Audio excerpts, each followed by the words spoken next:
I have been on TikTok for all of 3 days now, and I have learned the entire platform. I know everything. I'm kidding, I don't know. But I've had some successes. This one did over 100K, and I've had some complete failures of stuff that I thought was going to be amazing. Another bonus though is one that I didn't even think about that I'm gonna talk to you more about in this video, and it is a huge surprise to me as a local business owner.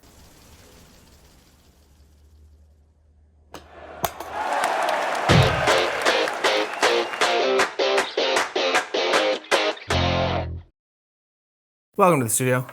I got an Oura ring, so now I can track my sleep and my activity throughout the day.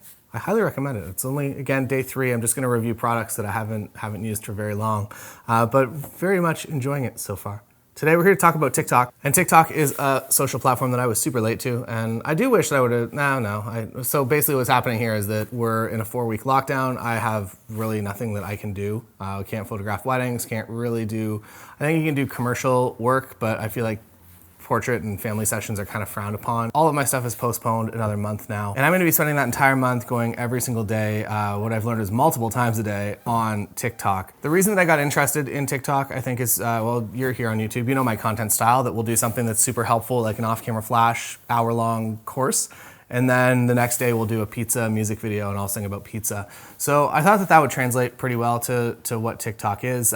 In shorter clips, I feel like take something that's a pizza music video that's 3 minutes long. It's like kind of funny. Once you're 30 seconds in, you're kind of like, yeah, I'll turn that off. Now condensed into 15 or 30 seconds, it's only funny.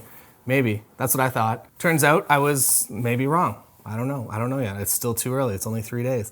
What I have discovered though is a huge hidden benefit to TikTok, especially if you're a local photographer, a local business owner, is that organically it shows what people are doing locally so much more than I ever would have expected. That on Instagram, I think it's very, very rare if I'm on the whatever the feed is called, it's not your feed, the discovery feed. If you're on there and you're scrolling through it, I notice that like maybe 1 out of 100 photos, at least on my feed, are something that is somewhat local. What I have discovered on TikTok is that when you're scrolling through your For You infinite scroll, a lot of the content is coming from kind of within a reasonable radius of where you live. So as a business owner, this is obviously amazing. As you know, it still has a way higher chance of actually getting views. Like when my video, this video here, got to 100,000 views, I think I had 300 or 400 actual followers on the platform. So if your content can scale, like I don't even know what that growth is. I'm used to something like YouTube where my subscriber number is always going to be way higher than the actual video views. Instagram, same thing, that I'm only ever really getting a percentage of people, like even if I get 10% of people that follow me to interact with a post or watch a reel, that's a success to me. On TikTok, everything is just absolutely flipped, and it is flipped in a positive way for you to both succeed and to succeed locally. So what this means is that everything that I talked about on the member site, the Instagram 10K post and how to grow to 10,000 followers on Instagram, all immediately applies, and it applies in a much faster rate of growth to TikTok. So go back, hit up that post and figure out, hey, if I'm actually gonna make a run at this, like go with that strategy, because I think it will be 100% absolutely successful. And I think it's going to do a lot of amazing things for your business. One of the things that I very quickly realized, it's very hard to get a call to action for somebody to watch a TikTok video and then to go somewhere else and to do a thing, or to come over and subscribe on YouTube or follow on Instagram. I feel like Instagram and TikTok, they cross-pollinate a little bit, which is nice. So that if you're following me here and you see a post pop up, maybe it's a paid ad. We talked about that yesterday, 2 days ago on the member site. Maybe it's a paid ad on Instagram that pops up. You recognize my name, maybe you give me a follow. Or maybe out of the blue, somehow that happens organically, but I kind of doubt that ever happening on Instagram. But I do think there's a bit more of a step or a warm-up period, or maybe just the relationship has to be a lot longer through smaller videos in order to get somebody to a point that they'll actually come over to you. So that is absolutely one of the struggles. But the huge positive, again, is the local connectivity. I don't know if this is strictly legal, maybe, depending on where you live in the world, that they basically, it seems like if somebody's in my city and they're doing interesting things, that content is way more likely to be featured to me. I guess local landmarks or local names, maybe they feel like they keep you in the app more. It feels more like home, but a cooler version of your home. I don't know yet, it's still 3 days in. But I think it is something incredibly valuable, and it is something that I didn't really know existed. And that surprise is probably the reason that I would recommend getting on the platform if you're just on the fence. to create local content, to go back to that members, the 10K post, and everything that is in there to apply that to TikTok. Basically, I think there's a huge upside to be able to get in front of everyone in your local area for free, for no money. Whereas on Instagram, on Facebook, you got to pay money. On TikTok, I feel like you're going to see a lot of great organic growth very early on. I definitely, at least from what I've seen, like it's not too late to hop on the platform. If you feel like you missed the boat, that it's just not going to exist. I don't know longevity-wise, is this platform going to exist 10 years from now? I have no idea. What I do know is it's a pretty good place to invest your time right now over the next couple of months in order to grow something that is locally relevant. Other things I've discovered so basically my content strategy for TikTok was to wake up in the morning, see what was trending yesterday, or at least started trending overnight, build a piece of content specifically based on that and upload that as the first thing. So 8 a.m., if you're a creator account or a business account, you get your analytics. Most folks that I'm connected to are in either the US or a smaller percentage in Canada. Still a large percentage in Canada though, which means again, the local factor works really well here. So first video, I create that trending video and I put that into the pool of trending videos, and one of them did well. All of the others so far have not done well.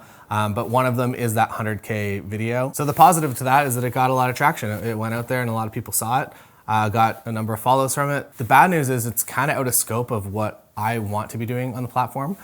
So what I realized after, that was on day one that I uploaded that. On day two, I took that trending post and I tailored it a little bit more to a photography audience, and that went okay. It didn't go great. And then the next day it went even worse. So maybe one of the negatives, and one of the things that I see pretty much with every social platform, basically it wants you to get addicted to the process of creating content. So usually one of your early videos or your early photos, they really push it out there and they make a lot of people pay attention to it. So you're like, wow, I gotta do better than that next time. And then you never actually do better than that. So that is a realistic possibility for me in my head right now. And that's something that you have to kind of manage, at least to not only be after the higher view counts like that. As I'm creating content now, I am still doing somewhat comedic content, and it's unfortunately not going super well. I think it's funny. Like this, I tried so hard on this,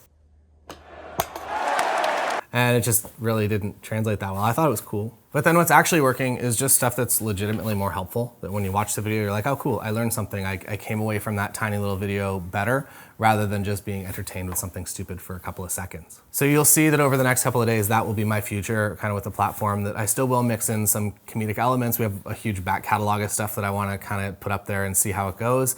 Another thing that I kind of realized pretty quickly is that when you go overproduce with content, so when I'm actually putting or recutting videos to be vertical and putting them out on the platform, it doesn't seem to go nearly as well as just kind of the more raw cell phone style content. So a bit of a bummer there. I thought that my separation could be like, hey, I actually have like really good produced videos and now they're on TikTok. Turns out that that doesn't really translate well to the platform. So a bit of a bummer there, but I still will be continuing to test those higher quality videos to see if anything does catch. And if it does, basically the idea is that when I upload a stupid joke video and it brings in people, those people don't care about anything else that I ever upload because it's mostly gonna be photography content. When someone does come in from a video that's maybe a little higher quality in the photography space, and then I'm uploading stuff that's maybe from my cell phone or whatever, I feel like that's an easier gap to get over. They're still gonna enjoy that content. They'll hopefully learn some stuff. But the person that came in for the joke content, unfortunately, it's a lot easier to just kind of follow the trends and just use the hashtags that people are super interested in at that time. But unfortunately for, I guess, the overall picture is that I would like at some point to get people to come over to YouTube or to head over to the member site. And if I'm simply creating an account that has a lot of random content on it that does okay well, it's not really gonna put my account in a place where I would want to be continuously maintaining that. And I can definitely see the line just heading to burnout of constantly coming up with new and interesting and funny ideas. That as a business doesn't sound fun to me. As a fun thing to do every now and then, sounds awesome. But as a business, that's not kind of what I'm after. So I think that over the next couple of days, creating as much helpful content as possible and seeing kind of what works within that. So if you're on TikTok, obviously come over, follow me, and see how this experiment goes. At the end of the 30 days, I'm going to be doing a full recap of everything that worked, including kind of the entire trajectory of what I did and what worked and what those key points were, key moments throughout the month. But that is all for today. I hope that you have a great weekend. It's very, very nice right here. It's sunny. It's like 15 degrees, I think, probably. Walked over in this. That's my story. I'll see you again tomorrow.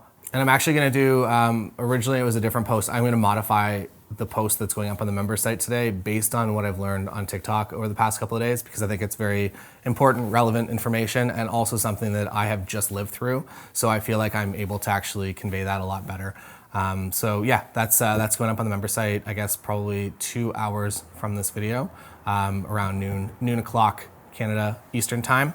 And I'll see you there. See you here. See you tomorrow. Go check out the off-camera flash video from yesterday. Follow me on Instagram. Follow me on TikTok. Follow me on Vimeo. Clubhouse. No, I'm kidding. Don't. Just here is fine. We can be YouTube friends. It will be where our friendship lives.